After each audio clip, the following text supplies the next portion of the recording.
for all of those who don't know who I am, my name is Dr. Imran.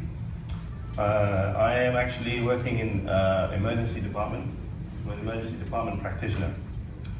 And I got involved in Kangen 3 years ago. I met through a guy called Dr. Mark Tan. Normally we come in and do a duet, but unfortunately he's back home in the UK working. But what we have is his brother here who's doing the videoing. So round of applause to Mark, Anthony. I'm not at liberty to make any medical endorsements about Kangen water. I'm simply not allowed to. So I'm not going to say anything to that effect, but what I will do is, in Islam we have something that says you must try to come to common terms between you and I. And what I'm going to do to establish that is by trying to look at things at the cellular and molecular level. We're going to go down to the basics. If you go right down to the basics, people can't argue with the basics. And when you come down to the basics, then you can explain why Kangen water works. So I don't mind people videoing and recording, because I'm not going to say anything controversial. Although it depends on you guys. Okay, so going back to what I said. I came into this through Mark Tan. He's another doctor. He introduced me to Kangen water. And when I first saw the demo, I bought a machine straight away. And the reason why I bought a machine, because it had already confirmed a lot of things that I had suspected over the years. One of the things that I would say is that myself and Mark, we both share a very common viewpoint, which is that working in the emergency department, we became frustrated with loads of people who come in who are on loads of medications. You must know people. I don't know if any of you know friends or family who, when they go to the doctors or when they go to the hospital, they're on a statin, they're on a high blood pressure pill, they're on a diabetic pill, they're on an arthritic pill, they're on a whole host of pills. Does anybody, put your hands up if you know anybody like that. 7 pills. Not you, but you know people with 7 pills. So, what is going on, guys? This is not what we signed up for. People have fought wars, and they didn't say back then on the trench or wherever they came that when I go to hospital, when I reach the age of 60, I'm going to be on 10 different pills. This is not what they signed up for. This is not how nature works. So, I think what we can safely say is that we're losing the battle against chronic medicine. I think there's a place for medicine in the acute sense. People come in with a cut finger, you stitch them up. People come in with pain, we give them a painkiller, but that's not correct. Painkillers. Anybody own a vehicle? Right, loads of you. When the indicator comes up on the indicator panel, it says oil filter. When you take it to the garage, does the guy take a hammer and smash the indicator and say problem solved? Doesn't, does he? He gets to the root of the problem. So when people come in with pain, what we should be looking at is the underlying cause. This is something that we don't do in medicine anymore. We give a painkiller and we send the patient home. So there's clearly something going wrong. So this comes on to why Kangen water came into this. You see, Kangen water comes from studies which were done on the most abundant substance in this world, which is water. And what we learned from that is that there are a lot of natural substances in this world which can help us. So for instance, I go back to Islam again. In Islam we have a saying that says, فَبِأَيِّ اللَّهِ رَبِّكُمَا تَكَذِّبَانِ. Do you know what that means? It means, which of the favors of your Lord do you deny? Which of the favors of your Lord do you deny? It's a very powerful statement, because what it's telling you is that God has created plants, He's created water, He's created all the things that you would need to help you in your health. But what do? You deny. We don't want fresh foods and vegetables. We want McDonald's. We want burger. We want chips. We want KFC. This is the reality of the world we live in. And this is the problem. So we have come a long way from where we should be going. The compass heading of medicine has changed direction. In the old days, who was the father of medicine? Anybody? Who was the father of medicine? Hippocrates. What did Hippocrates used to say? Let thy medicine be thy food, let thy food be thy medicine. We have come a long way from that. Now we rely on drugs to try and help us. But I'm not going to say that that's wrong. There is a place for that. And it does help. But I have a problem when you have to put people on medications for long term. Clearly there's something going wrong. That has to change. So for an acute situation, yes. Somebody comes in with very, very raging infection, you give them antibiotics for a while, come off it, and they go back to normal. But they have to change something. So, 2 years ago, I was on this stage, well not this stage particularly, but I was addressing you. And one of the things I said was, can anybody remember what I said? Anyone who remembers me from 2 years ago? Go on, what did I say? 1 year back we met in Malaysia. We met 1 year back, yeah, but 2 years ago I came here and I said, I would like to apologize on behalf of the medical profession for the people who have suffered as a result of some of the things that we have done. Wow. Now, do you know what I did 2 years ago? 2 years ago, myself and Mark Tan, we decided that we were going to embark on a journey together. And that journey was to go and do a course in naturopathic medicine. Today, I can call myself a qualified nutritional therapist. I got that literally last month. I got the qualification. Yeah. So I'm a doctor as well as a naturopathic nutritionist. So now, I have both sides of the coin at my armamentarium when I treat patients. So when I have patients who come in, I don't just sit there, take a tablet, go home. I say, come and sit down, let's talk. Let's get to the bottom of why you have this problem. Yes? Right. So what I'm going to do now is I'm going to try and take you through the journey through Kangen water and try to explain to you some of the things, or some of the, try to alleviate some of the issues and some of the questions that usually get asked. We'll start with the number one. A lot of people say to me, why is it that Kangen water, we haven't got any studies or things like that to support? It was a question that I think you asked me yesterday. Why can't we do some more studies to try to show that Kangen water is so powerful and it has all these miraculous things? The problem is conflict of interest. You see, we live in a society now where we, or the medical profession, relies on evidence-based medicine. And evidence-based medicine is a very good paradigm. It's very, very important. You need evidence to support why it is you're going in a particular direction. The problem comes with who's funding that report? Who is actually going to be funding that study? Right. So when you have people who are funding it, there's a conflict of interest. Well, there's a possible conflict of interest. We don't want to mention any names, but it's something that you should be aware of. Yeah. The second thing is, whatever it is that you decide to study should be measurable. Yes? So measurable means, for example, if you have a drug which has been manufactured, there is a formula for that drug. So they take that drug, and now they put it through a test. And they test it on all the people in the room, and they divide the room up and say we have a control, and we have the people who we've tried it on, and we see the differences. The problem when it comes to doing things or using things which are natural is that we don't actually know what's in it. For example, an apple. What does an apple contain? Apple contains, would you believe apple contains salicylates? If you take 3 apples a day, it's equivalent to taking 1 aspirin. But what else has the apple got in it? Correct. Vitamin C, vitamins, sodium. It's got loads and loads of different elements, but we can't actually put a chemical symbol or a diagram to it. Who is the greatest biochemist? Allah, exactly. God.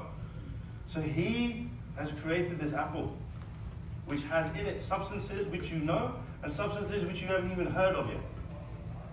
So when you take something like water, which comes from your tap, and you put it through the Kangen machine, what are you getting out of it? What? Okay. So what is water? Is it just H2O? What else is it? Magnesium, calcium, zinc, phosphorus, sulfur, you name it. Every element is in it. And then we talk about hard water. Now hard water's got even more minerals in it. You see where the confusion comes? We cannot measure it. So when you try to put that forward as a point of study, can you see the multifactorial issues you're going to have? You can't control that. Now, there's another conflict of interest. And it goes something like this. It's based on a concept which says that the only cure for a disease is a what?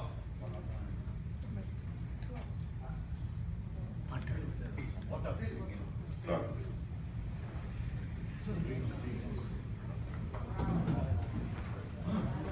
And that was made law. Do you know what the implications of that sentence is? How many implications can you see? The first implication is on the word drug. The second implication is on the word disease. And the third one is only cure. I'll tell you. I'll give you a scenario. What this means is, who makes the drug? Pharmaceutical companies. Right. Who defines the disease? Thank you. That's where we come in. Right, so we're part of this. We define the disease. As a matter of fact, we have a book called the ICD-10. And in the ICD-10, it lists all the diseases known. Now, did anybody ever know anybody or went to school years ago, or even now, who knew anybody who used to disrupt the class? Yeah. There's always one, isn't there? There's always one idiot. Right. Right. Do you know what they call that guy now? What's the condition that they associate with him or her? ADD? No, ADHD. ADHD. Right. ADHD. Attention Deficit Hyperactive Disorder. Now they call that a disorder, which is kind of synonymous with the word disease. What do you think that means now? We have now defined, now in the old days it was just a disruptive child. Now we've put a label on it. Now we have a disease which the only cure for is a drug. You see what we've done? I'll give you another example. Anybody here in this room suffer from a problem where they go to the toilet and have loose stool and their bowel habits are all over the place? Anybody? That's good, because you guys are eating good food. In the Western world, there are people who come in with diarrhea, constipation, you know what we call that? Irritable bowel disease.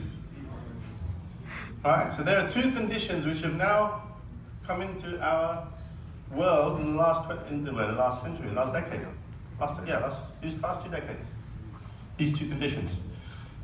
What this means now is we can now create a drug to target these two things, because we now know that we have a cure. Only cure. You see how this works now financially? You see the system? This is what we are having. This is what you guys are going to be faced with when you go out there and start promoting Kangen water. This is the issue. See? So, only cure. So when somebody like Granny Smith decided that she wanted to promote her apples and said, you know what, if you eat these apples, it's going to help you with your heart disease. Do you know what they could do to poor Granny Smith? They could lock her up. You know why? Because she's selling an unlicensed drug. Can you imagine? Granny Smith? What did she do? So this is the society we live in. This is what we've done to our society. We've now come into a situation where things become absolutely ludicrous. So, where does this come into Kangen, you ask? Well, What we have to do now is we have to sit down and think, where does water come into this? Well, water, as we know, is one of the most abundant substances in our world. It covers approximately 70% of the Earth's surface. It also is in 95% of all of you. Water exists, right? So, what we need to now try to do is to understand, why is Kangen water different from normal water? And you guys have all seen the demo, haven't you? Yes. Right. So all of you are going to be able to tell me what the 3 properties of Kangen water are. 1, Antioxidants. alkalinization. 2, Antioxidants. microcluster. And 3,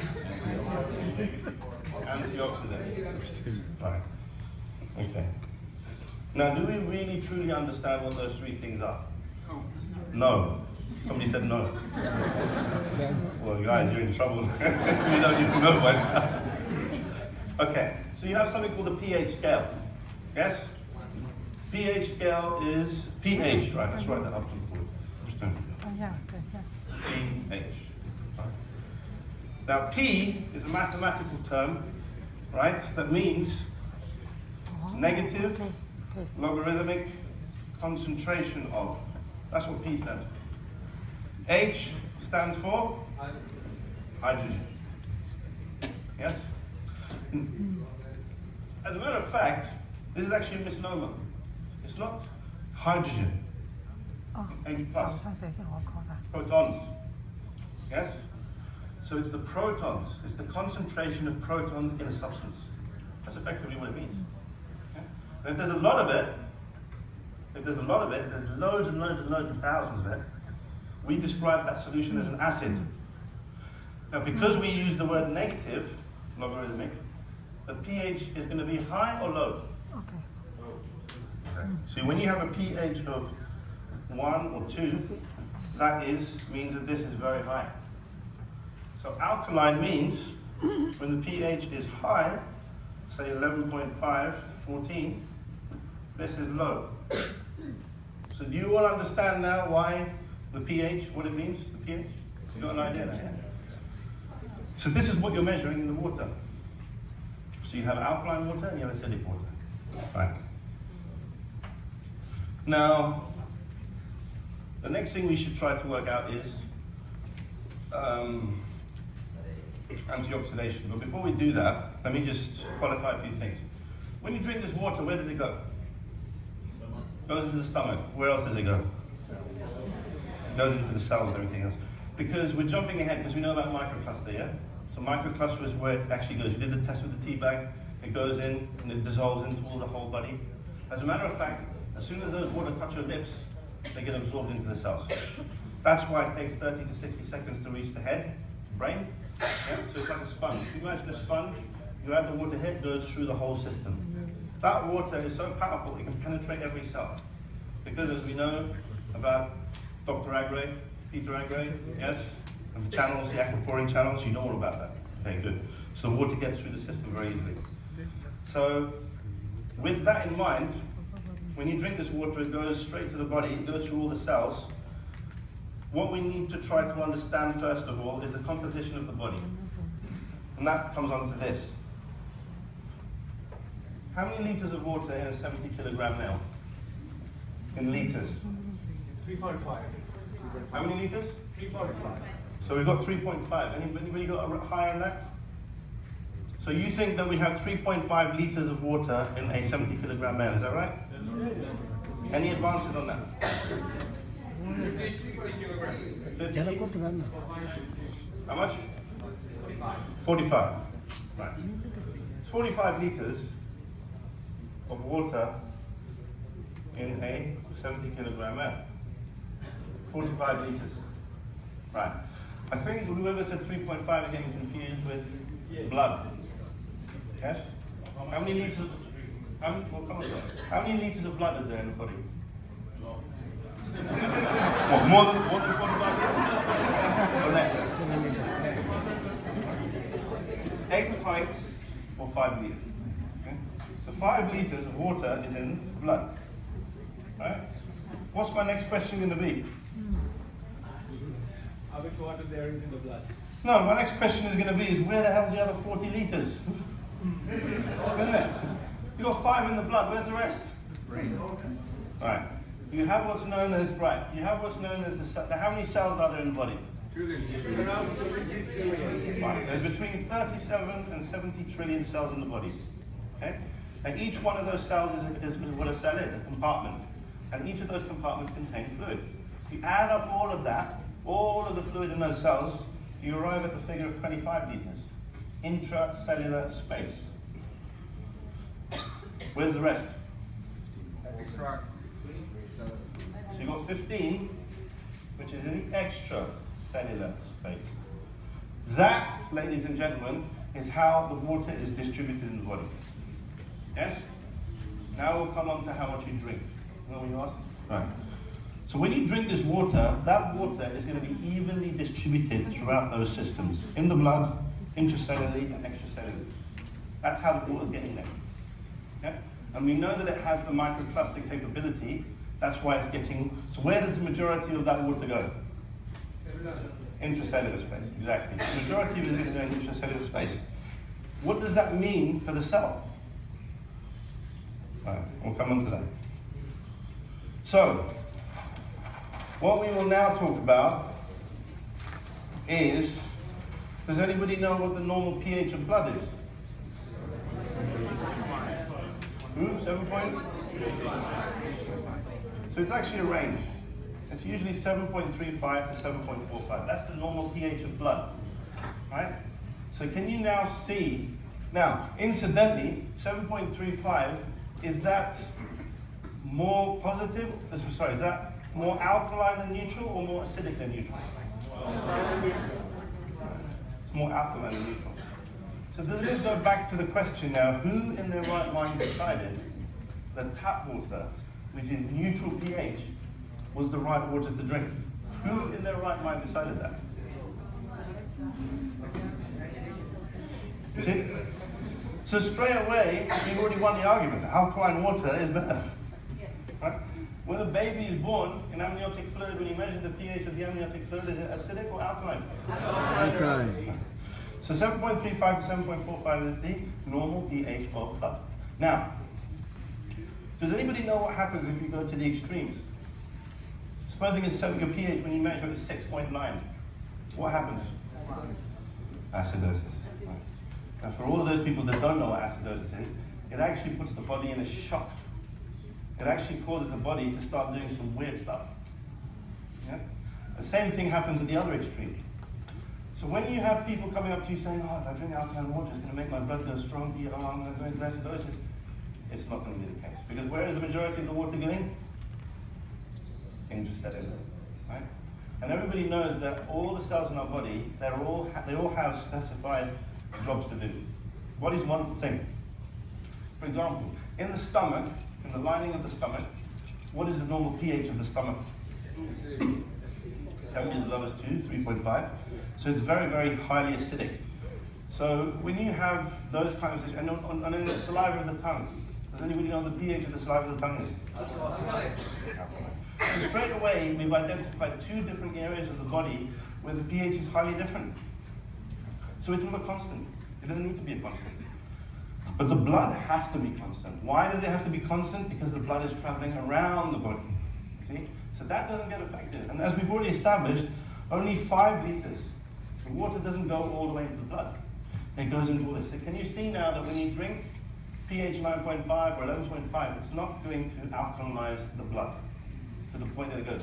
So I hope this will clear up the confusion when you see a dietitian or a doctor alike and they talk about alkalizing the body. Yeah?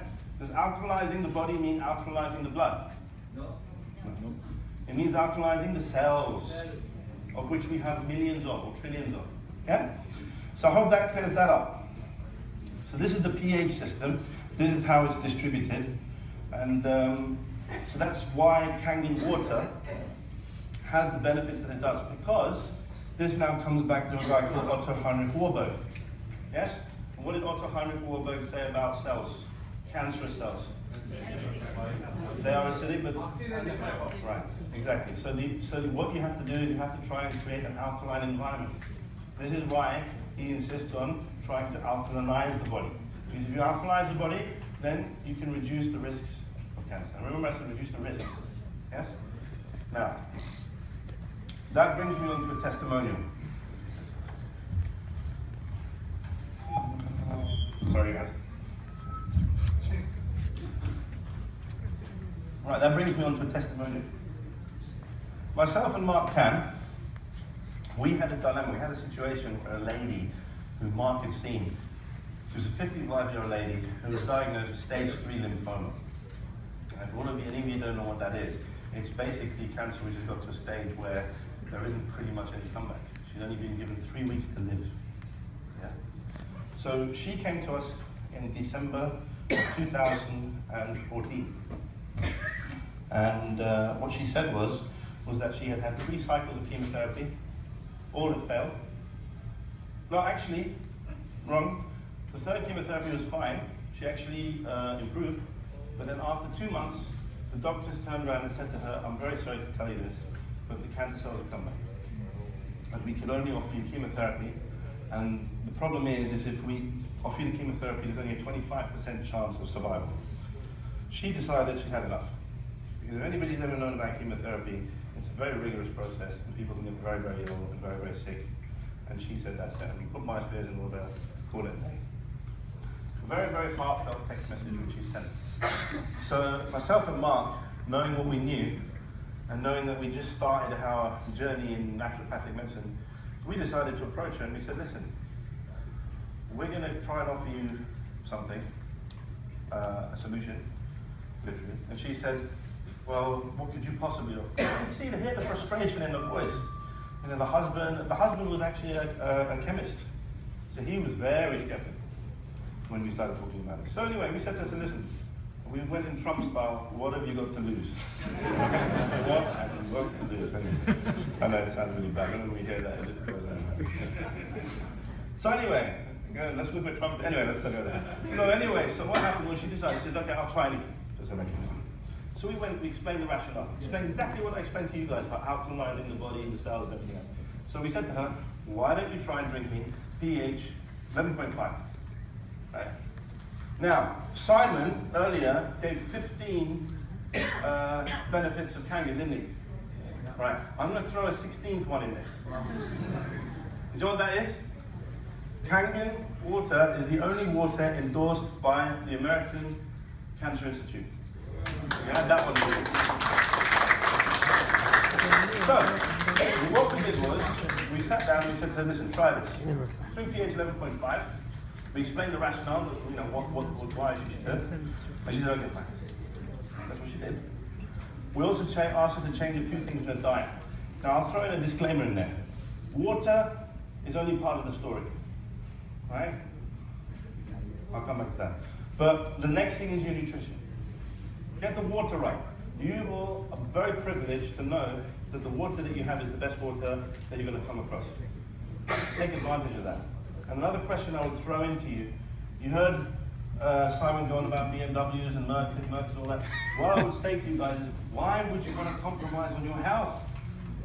I think that deserves a round of applause, isn't it? Yeah. Why would you want to compromise on your health? If you're going to spend in the way of Allah and spend in the way of trying to help yourself. Anyway, we'll come on to that. Right, 11.5. So what we did was we started her on 5 litres of water. She started drinking 5 litres of water. So this was now, we were in the first week of December. Can you believe, in January 2015, she came back to us, she said she went to see her oncologist, and the oncologist was shocked to discover that the cancer cells in one half of the body had gone. Whoa. She had a lump in her neck, right? 2 weeks after that, the lump went down. After drinking Kangen. The other thing they make you do when you're a cancer patient is they do yoga classes, all these. She never could last more than 20 minutes in a yoga class. These yoga classes usually go for an hour. She was able, at the end, to actually be able to last throughout the whole yoga class. Then she started, a week after that, she started doing digging holes in her back. She was working on her allotment. This was the lady who was bedridden. From bedridden, within 2 months, we started digging in the gardens, and planting plants and all this kind of stuff. But every story always has a negative connotation to it.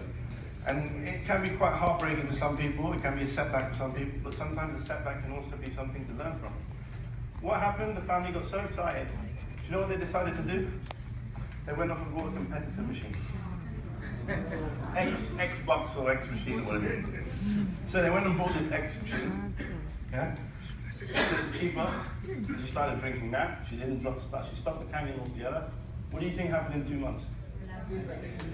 All the cancer cells came back. So it just goes to show that, you know, that for us was heartbreaking because we thought, well, she's obviously not coming back. And you see, at the end of the day, we live in a world where everybody has free will. You can't deny free will. Everybody has free will. They can do what they want. But again, it's about learning from other people's mistakes. Is that right? You know what Fanny said earlier? Just learn from other people's mistakes. So this is what happened. So then, 2 months later, she decided she'd had enough. She came, she got rid of that machine, she bought the Kangen machine, she installed it, and guess what happened? She went into complete remission. Wow. How's that? Yeah? So it just goes to show that, you know, out of every cloud there's a silver lining, and there's a good tale to tell from that. But this is the thing. This is not to say then, this is not to endorse Kangen or say that Kangen is the cure for all cancers. We can't say that. Because every cancer is different. Yeah? It's part of the equation. I always say, start off with one thing, the next element in the cosmos. Well, how many elements are there? How many elements are there? 5. It always used to be 5, yeah? Air, water, fire, earth, and ether. Water is the first one, the next one is earth. Now you've got to start looking for the right nutrients. Because when you get the right nutrients, you can build yourself up. That's it. So,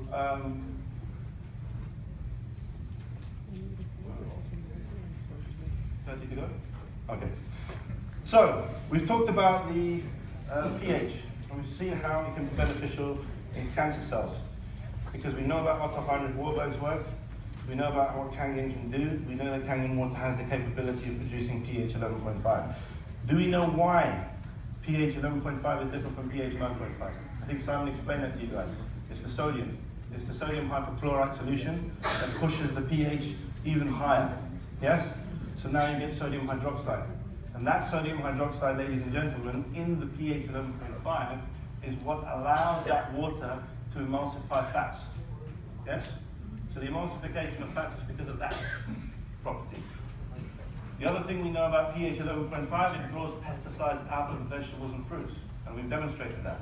And from what I've heard, there's a study that shows that that has actually been shown. Yes? Does anybody in this room know, and I haven't heard it all day today, or maybe I missed it, what does Kangen mean? Return to origin. Back to origin. Can you see now how powerful Kangen water is? What does it do to our fruits? It takes the fruits back to origin. How does it do that? Because when Allah created the fruits and vegetables, they were intended to be eaten as they are. Now, yes, we do cook some, and we've learned through years of following our ancestors what we should do. But these fruits and vegetables, did God say, let's add pesticides to thy fruit? He didn't say that, did he? That's where man came in. Man has completely screwed the whole thing up, isn't it? So today, my mother, she's from Guyana, South America. Yeah, that's where she's from. And in Guyana, South America, she lives in a land, used to live on a farm, where we used to have mangoes, coconuts, five-finger, sapodilla, all of these wonderful fruits we used to have in the back. Not a single one of them had pesticides. They all used to grow freely, wild. And you used to pick the fruit and eat the fruit. Long have we gone from the days when we used to do that. Now what happens is, they have to put pesticides on. You know, there's a man with a big, I always laugh. I don't know if you've ever seen the demo. There's a demo with the one with the guy wearing a mask, and he's got this huge thing, and he's spraying it everywhere. I think to myself, I look at that, and it's like from a side, it's like from these side. And then we go along and say, oh, yeah. Like that. I think to myself, but that guy is there with a mask. He sprayed all that shit all over it. You're going to go and eat it. Anyway, so what we should be doing is, we need to do what? We need to take the fruit back to origin. back to the way it was intended. How do we do that? By washing it in Kangen water and take the Kangen water takes the fruit back to origin. How it was meant. So you see now how powerful that is? That's what we should be doing. Right, so we've talked about pH. The next thing we should talk about, to clear up a few misunderstandings, is, there's another thing I also picked up. Now, the other thing is the machine has its own cleaning mechanism, yes? And it cleans all of the hard water and, yeah? Do you know another thing you can do instead? Well, not instead, but there's another thing you can do. When you put that machine on clean, or when it does its cleaning, what it does, it reverses the polarity and it actually feeds acidic water down the pipe that you normally have alkaline water in. And that dissolves all of the stuff, all of the hard water. So what you can do sometimes, when you wake up in the morning, if you've got your machine there, you can put it on pH 5.5 and let that run. And that will also clean the place. If you look after your machine will look after you. Yes? Right. Now there's another fundamental thing that I learned over the last 3-4 years. Can anybody tell me in what form does the most powerful source of energy exist in the universe? Guess. He says water. Liquid form. Active hydrogen. Guess. Anybody else? Liquid form. Human mind. Anybody else? Source of energy and the form state. You're right. Amen. It's love, right? Love. That is what the most powerful source of energy exists in the form of love. Yes? And do you know why? Because if you give out love, what has to happen? Get back love. It has to come back to you. Yes? If you give out love, it has to come back to you. It's not a question of when, it's not even a question of if. But what you must never do is what? Give. You must not expect. And this is what you were saying earlier. Yes? If you give out love, you have to give it from the heart, you have to be sincere, but don't expect anything back. Now the reason why I raised that issue now is because now we're going to talk about active hydrogen. H2O.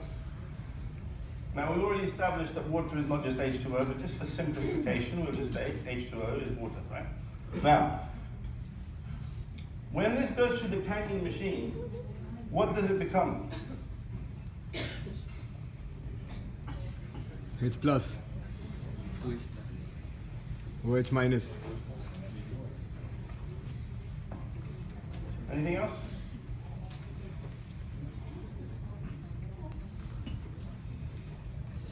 Come on, guys. What's the secret ingredient in the Kangen water? Sodium. H2O. Come on, yeah. Water. Water. H2O. What's the secret ingredient? Active hydrogen. H2. Right. H2O. This is the secret weapon in Kangen water. H2. Right? Now, what we have up here is a periodic table. Oh, where did that come? Right. So, we've got the periodic table up here. Now, H2. H plus OH minus. Now, how do we get this? Anybody have any ideas how we get this?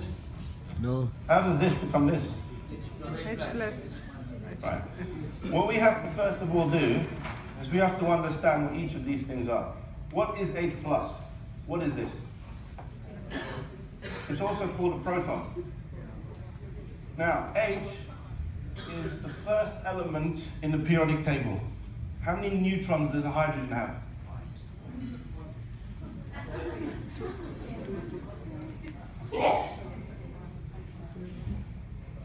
There's no neutrons in hydrogen, guys.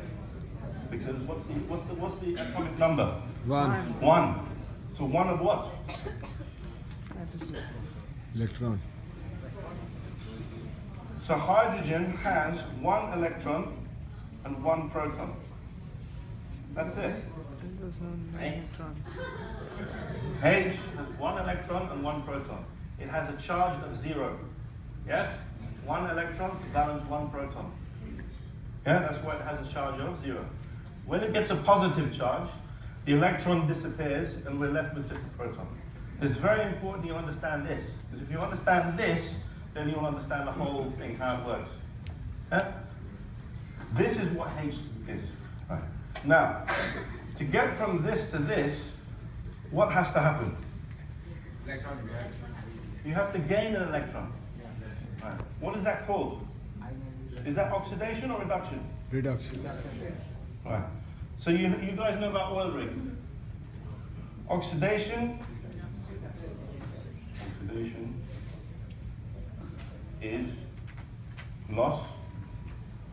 Reduction is gain.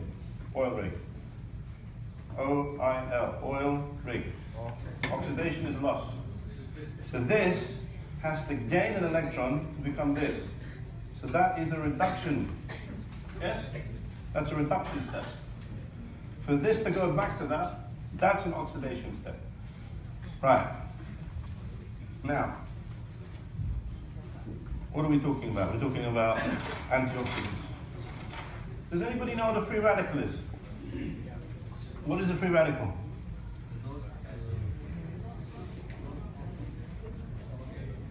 No Googling, guys. It's an atom, an ion, or a molecule that is very, very powerful. And it can cause massive, massive, massive damage. And do you know why it causes damage? Because it's unhappy. Yes? It's unhappy. Tucker, if I was to take some money from you and steal it, how would you feel? You'd be upset, wouldn't you? And then you would take it from him, and then Suraj would take it from him, and it would cause a massive chain reaction. It's all because of free radical. Me, I was the free radical. I upset you, you upset him, it went round and round. That's how free radicals work. Now, does anybody know who the usual suspects are? There's a whole list there, guys. Come on, choose which one. Who are the usual suspects? Right. You got to go to group 7. These guys. Now, these guys here are the ones who are potentials for free radicals, and I'll explain why. So, if we go to group 7, right, ignore the 9, but you have 7 groups. When you get to this group here, fluoride, it looks like this. Fluoride, we wouldn't talk about neutrons, protons, because I know you guys got the neutron wrong, so we'll talk about electrons. Electrons, it's got 1, 2, 3, 4, 5, 6, 7. Is this guy happy? No. Why not? It's unhappy because its electron is unpaired. This stuff is lethal. Now, I'm going to say this again for the benefit of the people who are not here, because I was criticized for this last year, because whoever that was here last year, somebody criticized me and said I should have said this and say it again. Fluoride is the most electronegative element in the periodic table. Give a round of applause for that. Come on. Come on. It's the most electronegative because this one here, I'll tell you why it's electronegative, because it has all these neutrons and protons in here that pulls the cloud very, very tight. Yes? But this thing here is dying to pair up with something. So what this will do is it will ricochet off the inside walls of your vessels and cause damage. I heard the last speaker said something about the water helps with the DNA. It helps to help repair the DNA. And do the same thing again, and this time you have 1 electron here. So chloride is also a potential free radical. So these are your usual suspects. Now, what did I say before about what? What did I say before about the most powerful source of energy in the universe? What we have to do? What should we do? We should give Love. Now we come on to hydrogen. Hydrogen has this, but active hydrogen likes to share. This is what H2 looks like. Share these electrons. And it exists in the form of a gas. So when you go and fill up your Kangen pH 9.5, what do you see inside? What are those bubbles, guys? Hydrogen gas. Now that water is going to go inside your body, and that active hydrogen is now going to split apart, yes, into this and this. Sorry about the diagram, you will see it. Now this is going to go and share this and neutralize this. And it's going to neutralize it by sharing an electron with that one and it's going to neutralize it. This is what I mean about giving. Yes? You go, so if you gave me some money, we wouldn't have this problem in the first place. We're going to start giving, guys. So this is what active hydrogen does. It splits apart and it goes and neutralizes the free radicals, and it keeps the general consensus. Everybody's calm, everybody's loved, everybody's happy. So that's how antioxidants work. This is what active hydrogen is. That's why Kangen also works as antioxidant. So now you know how it works as an antioxidant. It's going to go there and it's going to donate its electrons. They hate me, and that's it. It neutralizes free radicals. So that's the antioxidant story. Yeah. We come on to the last one, which is microcluster. Now, microcluster is a little bit difficult because you're going to come across some guy who's a scientist, and he's going to listen to you do your teabag test, and you're going to tell him that water can exist in small molecules, and he's going to tell you things. It does not. It's not recognized in the scientific world. It's not. And I think the reason for that is because they do not actually appreciate that active hydrogen, H2 on its own, will penetrate the cells. That's what we're coming to the conclusion of. So when you do your teabag test, it does actually penetrate the cells. It does have that capability. And I'll tell you why, because I just heard of an experiment only today, where if you take a bag of just tap water and measure the ORP inside, the ORP will be positive. Take that bag and place it into another bottle with pH 9.5 in, and then measure the ORP in the center, the ORP will be negative. Because the active hydrogen goes across into that and produces the negative ORP. Now, do we understand what ORP is? What does ORP stand for, guys?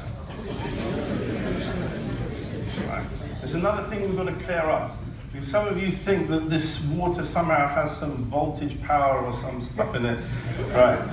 Let's be clear what ORP is, okay? ORP is a measure of the oxidation reduction potential. What it actually is measuring is measuring a relationship. It's measuring the relationship between the product, which is H2, yes? And the precursor to that. Does anybody know what the precursor is? I already explained this to you guys. H plus proton. If you add an electron to this, what does H plus become? One electron. It becomes H. And then an H then migrates with another H and becomes H2. So that's how you get this. So what the ORP is doing, it's measuring the relationship between H2 and H plus. So when you get your water, which has your pH 9.5 in, right, which is alkaline, which has all the bubbles in it, which has all the H2 in it, how many protons are in that?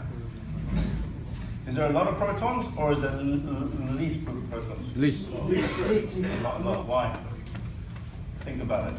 What did we say earlier about pH? pH is when if the pH is low, it's acidic, and that means you have an abundance of protons. When you have alkaline water, it's alkaline. There's not enough protons in it, it's very least. So the proton is less. So this is less, and this is more. So the relationship between this creates a negative ORP. That's why when you measure the ORP in the pH 9.5, this relationship creates a negative ORP. So what it actually means is that the substances in here have the ability to act as antioxidants. Yeah? It means that they can actually have reducing power. So this is why the ORP is important for that. So I hope this explains why. So ORP is a relationship between the precursor and the products. And the relationship is you have low protons, a lot of active hydrogen, and that relationship creates a negative result. And that negative result now tells everybody that this water or this substance has antioxidant properties. I hope that answers the question about the ORP. Right. ORP, what else have we got? Right. So we've done ORP, microcluster we've done. I think we're nearly there, aren't we? What else have we missed out?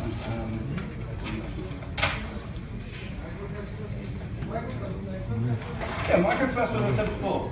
The active hydrogen in the water, as I said, the water, go back to this one. This diagram here shows you the water, all the species that we're producing. Right, H2O produces H+, it produces hydroxide ions, and it produces H2. These are the three species that you're going to get in Kangen water. You do not get this in normal tap water. All you get in tap water is this. What does this look like? It looks like this. That's what this looks like in the water. And then you also have this, H+ and OH-. And then these form hydrogen bonds. That's why the water is a very good conductor of electricity. Yeah? But what you also get is H2. This is the stuff that travels across the membrane, and then when it gets into the next water, it'll also produce more H2 and less protons, and then the ORP will become negative in that. So this is what's actually causing it. The active hydrogen is the key. That's the thing that gets across the membranes and pushes it. So that's your microcluster story. Does that answer the question? Yes. Good. I think we're done, guys. I think that's it. I think we've covered it all. Huh? Canola? You want canola? You want to know about canola oil? 5 Right. minutes. Where does canola oil come from? Flour? Alright, which country does it come from? Give me a clue. The clue's in the word. Canada. Canada. Right, canola means Canada. Now we just have to work out what these three mean. Right. Rapeseed. Rapeseed is where the oil comes from. When you actually take rapeseed, in order to try, now you know what seeds are. These seeds, you get olive oil, all these other oils, right? These seeds, they have to crush them, and they have to go through some sort of chemical process in order to produce the oil. The Canadians were the first people that came up with a way in which to produce rapeseed oil. But what they did was they used something called low acidity. That's where the LA comes from, not Los Angeles. Low acidity, and the O stands for? Oil. Right. So oil, low acidity, that's what canola oil is. The problem with that is that when you have low acidity, when you create that process, it causes so much energy. Those oils are very, very, they have the potential for producing carcinogens. And I'll explain why. Because if anybody knows what the structure of oil looks like, it's basically loads of carbons. Okay? All these carbon chains. If I put a double bond here and a double bond here, it's still a fat. Yeah? And then you have all these hydrogens coming off at various points. Now, if you heat this up too much, when you have this double bond here, it produces 2 carbon double bonds, and there is a potential for it to produce 2 types of species. One species has a hydrogen up and a hydrogen down. This is what's known as a what fat? Trans fat. The other configuration is this. That's called a cis fat. Cis fats are good. Trans fats are lethal. Because when the trans fat gets into your body, in the cell, I can't believe we didn't cover the cell. Anyway. In the cell, you have a cell membrane. And that cell membrane has loads and loads and loads and loads of fats. And they have a water-like part, and they have a fat part in the center. So you have fat-loving in the center, water-loving on the outside. Now, what a trans fat does, it blocks that. That trans fat gets in there, and it blocks the cell-to-cell recognition. And when it blocks the cell-to-cell recognition, that's when you're on the decline. So that's why it's important to try to avoid oils. The only oils that should be in your fridge are, which ones? What type? Virgin press, cold press. Second? You must be joking. We've already talked about rapeseed. It's not rapeseed. No. Flaxseed, yes. But flaxseed should be kept where? In the freezer. Yes, because even at low temperatures, that can happen. That double bond can switch. So it's important to freeze it and take it out only bits that you want and put it in your salad, whatever that's it. And the last one is which one? Coconut oil. And why coconut oil? Is it an unsaturated or a saturated fat? It's saturated fat. Yes. And when you have a saturated fat with loads of carbons like that, saturated means that all of these bonds have hydrogens in it. This doesn't have the problem. You don't have the double bonds. So it can't flip. That's why coconut oil is always what form in this weather? Solid or liquid? Ghee also is the same. Yeah? And how many years have we been using ghee in India? Old is gold, guys. Old is gold. And this is what I'm trying to say to you. So listen to your ancestors. Go back to origin. Kangen means go back to origin. I hope that pretty much wraps everything up. Thank you so much.